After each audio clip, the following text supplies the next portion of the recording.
Dans un texte virulent et sans concession, Jacques Famdongo monte au créneau pour défendre le président Paul Biya face à ce qu'il qualifie de tentative de parricide politique orchestrée par certains acteurs du Sud Cameroun. Dans sa tribune, il rejette les appels à un changement de leadership, affirmant que l'homme par qui le changement est venu, Paul Biya, ne peut être sacrifié sur l'autel d'ambition personnelle. S'appuyant sur les références historiques et philosophiques, le membre du gouvernement retrace ce qu'il qualifie comme étant les temps forts du régime Biya, notamment le discours de Mona Télé en 1992, où le chef de l'État proclamait que le vrai changement ne se résume pas à un simple remplacement d'hommes, mais à une transformation profonde des institutions et de la société. Le ministre s'en prend directement à ce groupe d'universitaires et autres acteurs sociaux du Sud qu'il accuse d'avoir publié, je cite, une philippique anti-Biya. Fin de citation. Qu'il juge sectaire, opportuniste et déstabilisatrice. Pour lui, ce type d'attaque, sous couvert de liberté, ne fait que diviser le pays et trahir ceux qui ont œuvré à bâtir ses fondements. Il dresse par la suite un inventaire des réalisations du président, des routes bitumées, universités, hôpitaux, décentralisation, barrages, institutions républicaines comme le Sénat, le Conseil constitutionnel ou la CONAC, une œuvre qu'il qualifie de flamboyante et multidimensionnelle. Résultat, selon lui, de décennies d'engagement politique. Jacques Famdongo rejette aussi l'idée d'un président magicien. Selon lui, aucun chef d'État, actuel ou futur, ne peut transformer le Cameroun en un Éden instantané. Le développement est un processus de longue haleine nécessitant la participation de tous au-delà des slogans. Il exhorte les ressortissants du Sud à rester fidèles au président Biya, qualifié de gardien du temple républicain, et met en garde contre les dangers d'une alternance précipitée. Il souligne enfin que la région du Sud, berceau affectif et politique du renouveau, ne saurait se retourner contre celui qu'elle a toujours porté. Bonjour les enfants, c'est papa. Mon mur est un asile psychiatrique à ciel ouvert et ma salle d'attente est toujours bondée. Vous savez, quand je suis ici, c'est la maison au bord du lac, bienvenue à la clinique. Il faut me dire que Paul Biya ne peut pas être sacrifié sur l'autel des intérêts personnels. Que Paul Biya ne peut pas être sacrifié sur l'autel des intérêts personnels. Un bonhomme qui a sacrifié toute la région du Sud, je prends seulement la région du Sud, pour ses intérêts personnels, mon pauvre Famdongo. Vous me faites même la honte d'être un gars Ekambeti. Quand j'écoute Famdongo, j'ai honte d'être un gars Ekambeti. J'ai vraiment honte parce que vous humiliez la culture, vous humiliez nos ancêtres, vous humiliez les pères de nos pères, Famdongo. Vous êtes une humiliation pour la culture, la grande culture Ekambeti. Vous êtes une humiliation pour la grande culture Ekambeti. Parce que la première chose que Paul Biya a sacrifiée, c'est l'homme le plus méchant de la terre. La première chose qu'il a sacrifiée, c'est d'abord toute la zone, le Sud. Il a sacrifié le Cameroun tout entier.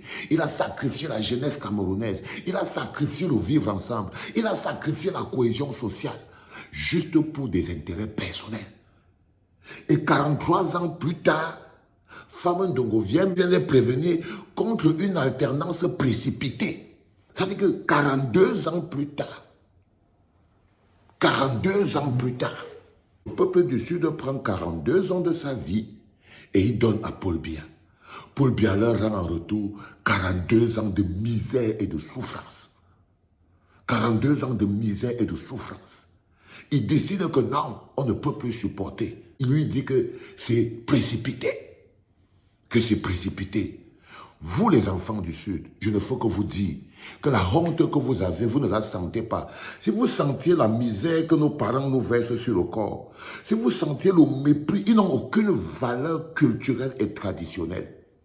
Nos parents du Sud, vous voyez un gars comme Famdongo, il est déjà chef de village. Les premières personnes qu'il humilie au quotidien, ce sont ses frères du Sud. Les premières personnes que Famdongo humilie au quotidien tous les jours, regardez le français qu'il vous parle. Ce français vous donne les routes. Le français, quand il vous dit que non, ce serait un parricide triptyque, de dichotomie, de je ne sais pas trop quoi. Mais ça, c'est le mépris. C'est le mépris. C'est le mépris. OK? Donc quand il vous dit qu'il vous prévient contre une alternance précipitée, ça c'est tellement méprisant parce que vous lui avez déjà donné 42 ans. Est-ce qu'il y a plus patient? Est-ce qu'il y a plus résilient? Le pire, Famou Ndongo rappelle que Paul Biya avait défini ce qu'il appelle le véritable changement. C'est-à-dire que Paul Biya est au pouvoir. C'est lui qui nous dit encore ce que c'est que le changement. Je vous dis, être un enfant et Kambeti, c'est une torture. Être un enfant et Kambeti, c'est comme si tu portais une croix de souffrance sur ton dos. Tu portes ça. Il suffit que tu ouvres, tu allumes la télé pour voir à quoi servent les papas et Kambeti. Parce que je préfère m'arrêter sur vous. Vous êtes des mécréants. Ils s'attaquent au Sud. Ils ont plongé les fils et les filles du Sud dans la pauvreté et la misère. Il leur explique sur le changement. Il dit que Paul Biya lui-même, dans sa sortie, avait dit que le vrai changement, c'est Paul Biya qui vient nous expliquer à nous ce que c'est que le vrai changement. Nous, lui qui nous oppresse. Le vrai changement ne peut pas se résumer à un changement de personne. Le vrai changement revient à modifier profondément la structure et tout. Tu lui demandes de quoi il parle, ce monsieur? De quoi il parle? Aujourd'hui, le principal changement qui va provoquer tout le reste du changement, c'est de faire partie Paul Biya. C'est toi. Il y a des gens que j'entends souvent dire, non, vous croyez qu'on peut faire partie Paul Biya et on laisse le système. J'ai envie de leur dire, mais qu'est-ce que vous appelez système? Depuis que Paul Biya est là, c'est lui qui maintient ce système. C'est quand vous voyez quelqu'un qui a déjà peur de s'attaquer à Paul Biya, quand vous voyez quelqu'un qui veut déjà vous enfumer, le pire, c'est celui qui se lève et vous dit que non, en fait, Paul Biya, c'est un système qu'il ne faut pas, en fait, c'est pas lui le vrai problème, c'est le système, même si tu le fais partie, le système va rester. Regardez-moi, vous avez utilisé toute votre intelligence à créer des mécanismes pour ne pas bouger. C'est ça qui a tué notre pays. C'est ça qui a tué notre pays. On avait tellement honte, on a tellement vécu dans la lâcheté parce que 42 ans de gouvernance de Paul Biya a enlevé la première chose dans votre cœur, le courage.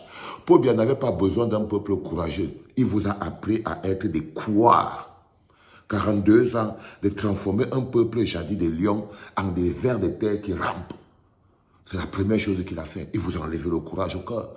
Après, il vous a enlevé la dignité. Parce que quand vous avez commencé à le supplier, à pleurnicher, quelqu'un derrière quelqu'un, quelqu'un s'assoit, Dieu le pousse, Seigneur mon Dieu, le grand président, aïe, le père des enfants, il vous a enlevé la dignité d'un être humain. 42 ans de déshumanisation et de mépris.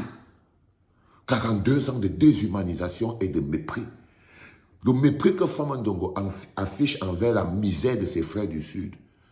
Prends le mépris là, tu multiplies ça par 250 millions, tu donnes à Paul Biya. Je vous dis que le mépris que Famou Ndongo a envers ses frères du Sud, multiplie ce mépris par 250 millions. Ça peut atteindre un peu le mépris que Paul Biya a pour les enfants du Sud, le mépris que Paul Biya a pour les pauvres, le mépris que Paul Biya a pour... Voilà un bonhomme, on dit que Douala appelle Paul Biya. Ça va faire combien d'années il n'est pas parti à Douala?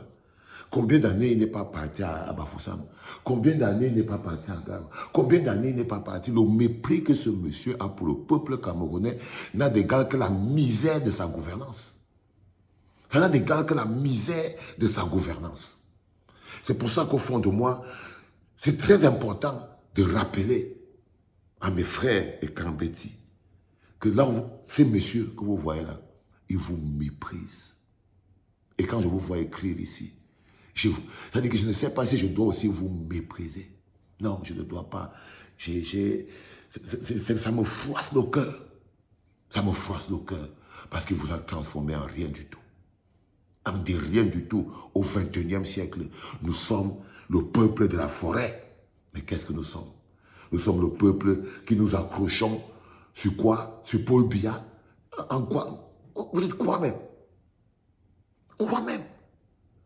On a perdu tout ce qui faisait de nous la dignité, la force et le courage.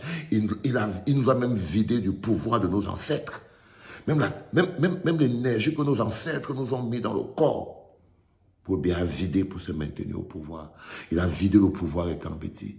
Il a vidé le pouvoir de la tradition des Beti. Il a vidé tout pour se maintenir au pouvoir. Aujourd'hui, regardez nos chefs traditionnels, que des odontolats, parce que Paul Biya a vidé leur pouvoir.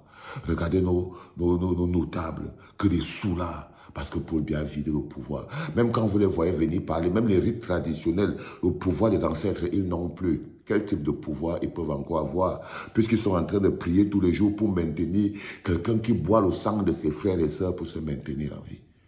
Quand vous voyez les chefs, on dit que les chefs Ekang se sont mis dans quel pouvoir? Le pouvoir de maintenir au Cameroun un type qui boit le sang des enfants Ekang Beti pour se maintenir au pouvoir. Non, les enfants. Non, les enfants. C'est trop bas. La pire des choses qui est arrivée à ce pays-là, c'est Paul Biya. Et il est son système. Et le mépris qu'il a pour les frères Ekang Beti n'a d'égal que la rage qu'ils utilisent pour venir mettre le tribalisme sur Internet. C'était papa, les enfants.